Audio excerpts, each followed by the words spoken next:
Hi, my name is Johnny Gartner, and welcome back to the Cedar60 Podcast.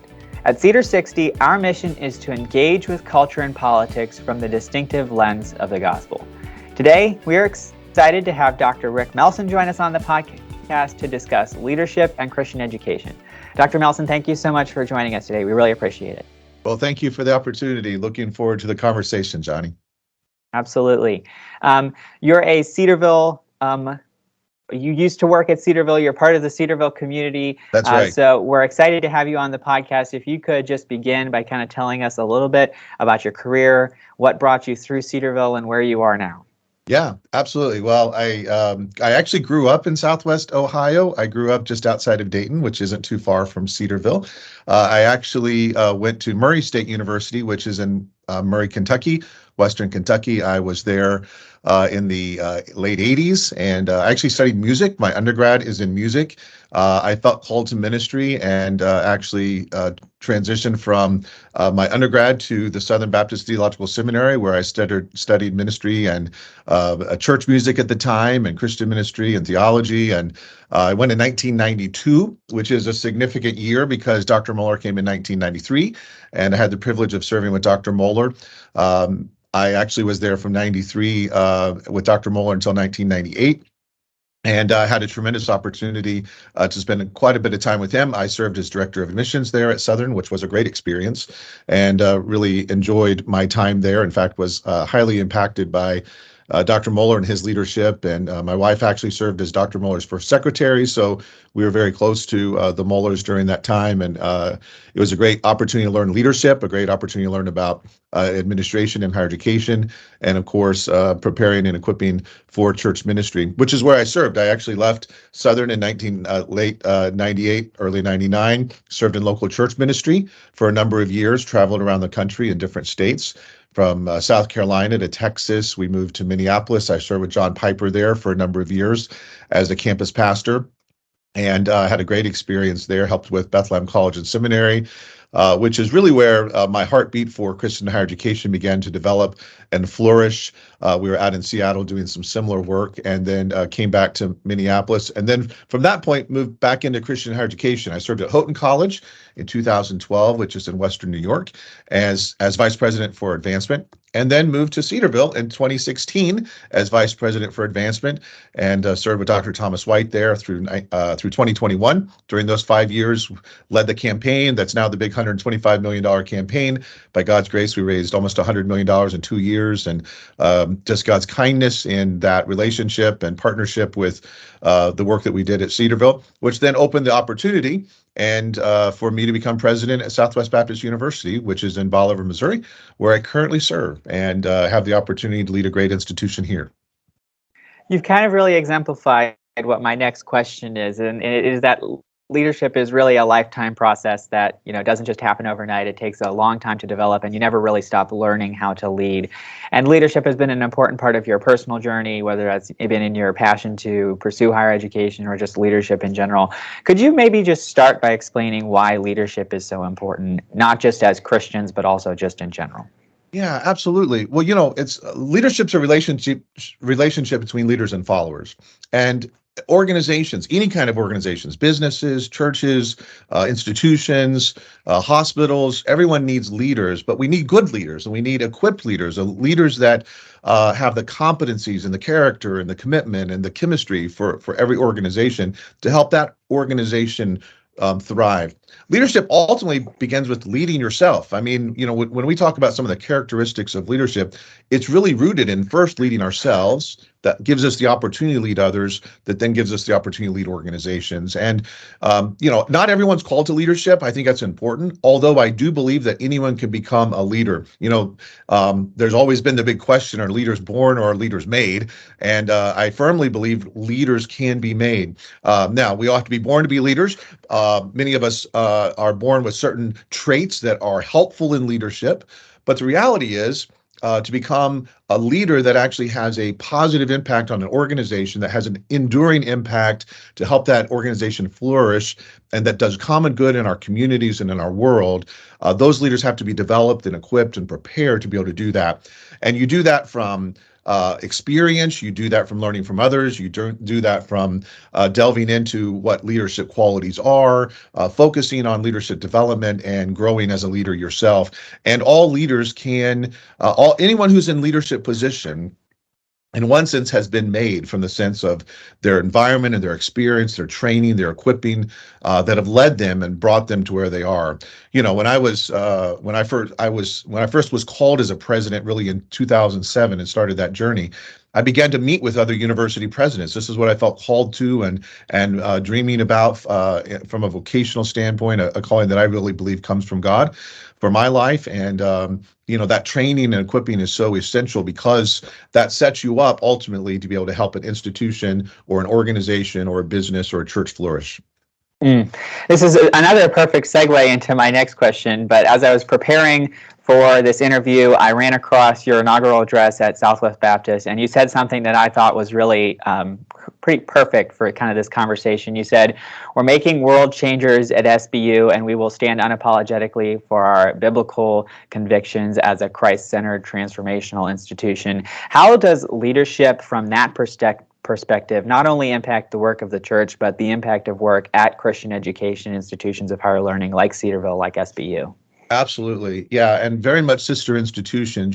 Both institutions are Christ-centered universities, unapologetically Christ-centered. We are preparing and equipping Christ-centered students. And, at both institutions, at Cedarville for the Word of God and the testimony of Jesus Christ, which resonates with who we are at SBU as well. We talk about being a Christ-centered, caring academic community, preparing servant leaders to impact the world for Jesus Christ. And what we mean by that is we're preparing servant leaders, not just any kind of servant leader, but Christ-centered servant leaders who are going into the world to impact the world, otherwise to make a difference in the world for Jesus Christ. It's why I say that we're world changers, and we're making change in the world for Jesus Christ, for a purpose in a global society. So we're preparing and equipping our students as servant leaders. And I differentiate that a bit because I think it's important when we think about servant leadership. The concept of servant leadership is obviously rooted in Scripture. The words servant leadership were actually coined by someone in 1970 by Robert Greenleaf, and the idea of servant leadership, which is rooted obviously in biblical truths, has really become popularized over the last 50 years. I mean, we have servant leadership in any kind of sphere, right? And the aspect of that servant leadership that Greenleaf, who was a Christian, emphasized was that the servant leader is servant first. Otherwise, they're not leader first, they're servant first. They come here. And I think while he doesn't directly draw from biblical truths, or he doesn't explicitly talk about biblical truths, it's all implicitly about biblical truths. Obviously, Jesus was the quintessential servant leader. The biblical servant leadership model that we believe and teach comes out of Jesus' life, in which Jesus, even in Philippians 2, says he left his position in heaven, came to earth in humility, otherwise stripped himself of all of his position, and he came as servant first. That's who Christ was. He came as servant first. In fact, on our campus, we actually just this past year, as part of the inauguration, installed a statue of Jesus washing the disciples' feet. And that's a visual picture to remind us that when Jesus came into the world, he came to serve first. And through that, he was exalted into the role and the position that every knee shall bow and every tongue confess that Jesus Christ is Lord. But he came as servant first. He left the idea of position. And too often we think of leadership as position, right? But leadership actually isn't a position. Leadership is an action. It's something we actually do, as opposed to something that we are in a position. Now, there are certainly leaders that are in positions, and I serve as a president. I have a position. I have legitimate authority as a president. But what makes me a leader isn't my position. What makes me a leader is the actions that I take and how I serve others. You've kind of touched on this, and it might be repetitive, but is there a distinction between Christians who are leaders and the Christian perspective on leadership and just what the world says about leadership? Well, that's a big question to unpack. I will say this: when I talk about biblical leadership, I'll start in places like Titus, I think, which is a really helpful place to begin. If we look at places like Titus 1, where Paul unpacks what are the key attributes for an elder, same thing in First Timothy. I think it's important as we look at these texts, these are applicable to all leaders. And sometimes I say, in thinking about biblical leadership, listen, the model, the expectation should be rooted in these things, to be above reproach, otherwise to be a person of a character and integrity, to be someone, when we're thinking about biblical qualities, of faithful reputation, someone, the Bible talks about a husband of one wife, meaning that it's someone that has a faithful reputation, that they're humble and they're level-headed, that they're sober-minded, that they're the kind of people that are peaceful and generous. They're not in it for themselves, but they're giving to others. They're creating a life-giving environment, that they're hospitable, and they're lover of good, doing what's right. All of these lists, all of those categories in Titus are true qualities, whether you're a Christian leader, a non-Christian leader, whether you're in a Christian institution, a non-Christian institution, secular. The reality of leadership is the leadership qualities are all rooted in biblical truths. In fact, that's one of the things as you survey the literature, all of these actually are rooted back into the Bible. And again, they may not be explicit, but they're so clearly defined in Scripture. So I think the difference is the way in which we think about leadership and the qualities and the characteristics that we have, and thinking about biblical leadership. And I use that terminology of biblical leadership to frame it. And here's a couple reasons I do that. One, there are different kinds of leaders, and I'll just give an example. And this is a very common example. Was Hitler a good leader? Well, I would say Hitler was not a good leader. He was not for the common good. He was not serving people, and he wasn't serving the common good. But if you just look at leadership attributes, did Hitler have a lot of followers? Yes. Did people follow willingly? Most. He set himself as a Führer. So you could actually say that Hitler was a great leader, but he wasn't a good leader. And I think when we think about a leader, someone who is leading others, that people are willingly following, why are they following that person? Is that person for the common good? Is that person making an impact in the world for the common good? And from a biblical standpoint, we would say that for Christ's kingdom, for Jesus Christ, that we're impacting the world for Jesus Christ. So there are differences and there are distinctions, I think, and thinking about what is the impact of that person and their leadership, and are communities and societies better because of that leader? I think that is a biblical truth and a biblical leadership. I think one of the things we're seeing in our country and just kind of in the world right now is a lack of those kinds of good leaders that you're talking about. That's exactly right. And you wrote, go ahead, sorry. Yeah, well, I want to tie into that because I think this is a really important point. If we trade character for competencies, we have to look at character first when we think of leadership, because character ultimately determines what kind of leader that person is going to be. If we only look at success and we only look at competencies, that this person can lead or that this person can change around an organization, but are they doing it for the common good, or are they only doing it for themselves? Do they have the kind of character qualities? And I think what's missing today, whether it's in politics or whether it's in our community leadership or organizations, sometimes we'll trade character for competencies. And we just look at competencies first. Listen, competencies can be learned, but character literally means etched in stone. It's something that you have to maintain and earn and work on. And that character development is so essential and important. And I would say in our society, we have lost the clarity of what leadership means. We look for results as opposed to character, and we look for the wrong things and competencies that we need to be starting with character first. And I would say that is a biblical clarity that Titus and First Timothy both start out with, both of them saying, be above reproach. Otherwise, be people of character and integrity. Christian higher education has certainly not been immune to, leadership problems. We're blessed at Cedarville with good leadership. You're obviously in a great position of leadership at SBU, but your PhD thesis you wrote on kind of this X factor on why there might have been, vacancies or problems filling presidencies at Christian higher education. Can you talk about maybe what that X factor is that kind of makes presidents at Christian higher education institutions successful? And you might have already touched on it a little bit. Yeah, well, my dissertation is an interesting study. I basically compared the large population of universities, which there's about 5,000 colleges and universities across America, and I looked at a small subset of those universities, which were part of the Council for Christian Colleges and Universities, which is about 120, maybe even 150 now, but at the time around 120 of those colleges and universities. And what I really wanted to do was a comparison to say, are there any differences between the presidents of these larger population of institutions and this smaller subset of institutions? Um, a lot of that was everything from demographics to backgrounds and experiences to the kinds of things that they enjoy and love. What I found was there were really not a lot of statistically significant differences in the fact that most institutions, whether Christian institutions or whether they are independent college and universities that maybe were historically faith-based, or whether they're completely public universities, the reality is the majority of presidents spend their time fundraising, budgeting, and planning for the future. So thinking about vision and envisioning the future and strategic planning. The day-to-day operations of those presidents are very, very similar. It's strategic resource management, it's change management, it's collaboration with all of the different constituents.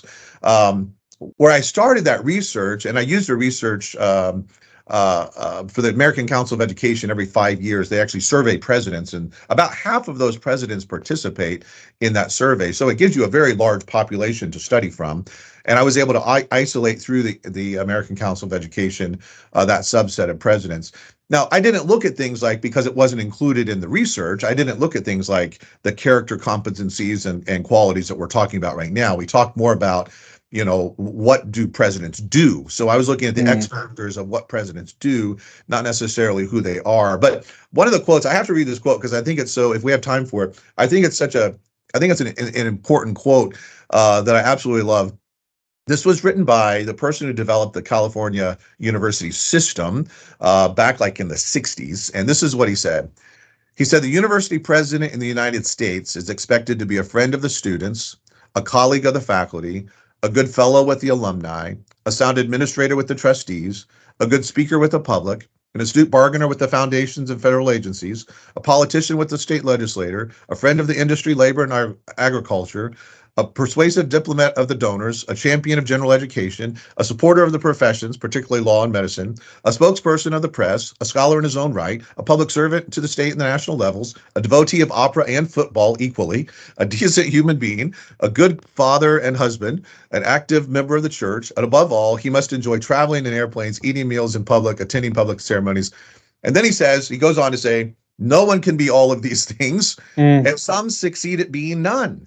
And I think what that led me to was we need to develop leaders. We need to be thinking about leadership development. And I would say over my lifetime of the last 30 years in leadership, whether it's been in the church or higher education or business or healthcare, the experiences that I've had have identified we do have a void of leaders in many areas, whether it's in higher education or whether it's in the public square or the public sphere or politics, or whether it's in the church. And I've been and seen and across all of those different spheres leadership failures that have led to cataclysmic impacts in organizations and communities, and there are plenty of stories to tell. Now, there's lots of great stories of transformational leaders who have created life-giving environments, who have changed organizations for the public good and the good of the people and the followers, and made change and difference. And so I don't want to just suggest that there's only a vacuum of leadership. I think God has raised up great leaders in lots of places. But the reason I bring that up specifically about higher education is my research indicated that there was an aging population of presidents and there was going to be a turnover, which we've actually seen. So I wrote my dissertation, published it in 2014, so almost a decade ago. And we've been seeing this ongoing transition of presidents. In fact, in the CCCU, there's been a record number of transition of presidents over the last number of years. Some of that's COVID related, some of that's some other impacts. Some people waited longer to retire, and then they decided to retire. Maybe they were going to retire at COVID. COVID happened, and they decided to wait a year or two to create stability for their organization. But what we see in this is we see this transition taking place of leaders, and what kind of leaders are going to fill those positions, and what are the qualities and characteristics of that. For me, when I think about leadership, I'm thinking about the person who is thinking about the visionary vision, envisioning the future for the organization. One of the dynamics of that is also the strategy for that institution, and of course, how you're actually going to accomplish that. The president stays at the top level of that, of the vision, of envisioning the future and where are we headed, and helping with strategic planning and creating a pathway to get there. And part of that leadership development is thinking about the kind of leaders we need, not just for the CCCU or Christian college and universities, but for all industry across the world, which is one of the reasons I'm passionate about equipping leaders to go into the world to make an impact, whatever sphere of life. One of the things I tell our students, whatever sphere of life God calls you to, whether you're in education or you're in healthcare or you're in law or business or engineering, whatever sphere of life God calls you to, plug into that community, get involved, lead yourself, lead others, lead organizations for the public good, and ultimately to impact the world for Jesus Christ. There's so much good information there. If we're talking about making those world changers, what would you say to students who are maybe not at institutions like SBU or Cedarville that have an interest in a focus on developing these kinds of students, to seek out those opportunities, whether it be on their college campus or in a church or through a local community? Yeah, absolutely. Well, I think mentors are so important. I taught with General Reno, I taught leadership. When I was at Cedarville, I actually taught one of the leadership classes, and General Reno would teach one semester, I would teach the other semester. And, it's so important as we think about what are the qualities of leadership and what are the qualities of becoming a leader.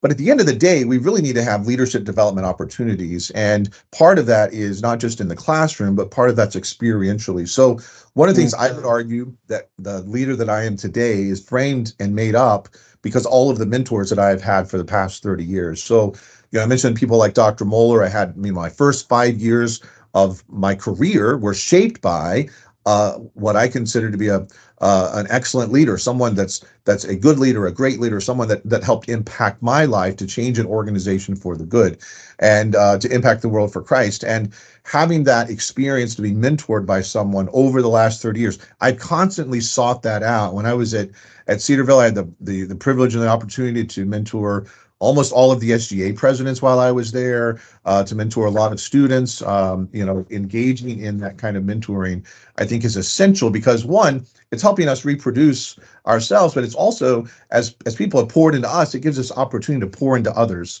And that impact through that relationship of mentoring others and equipping them. I still keep in contact, by the way, some of those who have graduated from Cedarville. I was in DC just a few weeks ago, advocating on the Hill for public for Christian education and for independent colleges and universities. And as I was there, I actually met with two of our Cedarville grads. I met with some SBU current students who were there on the Hill, and some SBU alumni who were there. But I say all of that to say, staying connected with those, continuing to invest in their lives, having that lunch to talk through difficult circumstances and challenges, having those mentors in our life, they help us become the leaders because they give us someone to model. And we start with Christ as our model. We build from that as a role model. As leaders, we model the way. We lead in such a way that we're modeling what good leadership looks like and what it means to be a great leader, as a biblical leader and as one who is committed to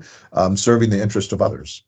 I think sometimes we look at leadership, and as you mentioned earlier, we look at kind of the positions it leads to. And we often think of leadership as a path to success. What advice do you have for people listening on how to frame success from a biblical worldview as it pertains to leadership? Not just looking at the positions leadership may lead to, but like the kind of the impact, the actual world-changing impact that leadership can have. Yeah, that's a great question, Johnny. I would frame it this way. I would say the impact and success of leadership isn't what you do while you're leading an organization, it's the impact and the enduring impact that remains after you're gone. And here's why I say that. As leaders, we're culture changers. We change a culture for the good that endures beyond us. Now, obviously, we can't control that forever. That an organization can change over time with different leadership. But the kinds of cultures that endure, the kind of change that you lead as a leader, the kind of impact that you have as a leader that's enduring, that's how I measure impact of leadership. Not someone who can necessarily come in, fill a leadership void, lead an organization forward, and then you strip that person out and everything falls to pieces. Then everything's built on the leader, right? No, if you're actually focused on the follower, then you can be the kind of leader that creates a life-giving environment that's bringing transformative change both organizationally and individually. Otherwise, you unleash the power to of that life-giving environment to ultimately bring transformative change to individuals and teams and organizations, that then they flourish, and as they flourish, it's like it continues upon itself, right? So one of the ways I describe that is oftentimes I've been put in given opportunities for leadership of taking engines that aren't exactly working well or maybe broken, putting them back together, fixing them so that they continue to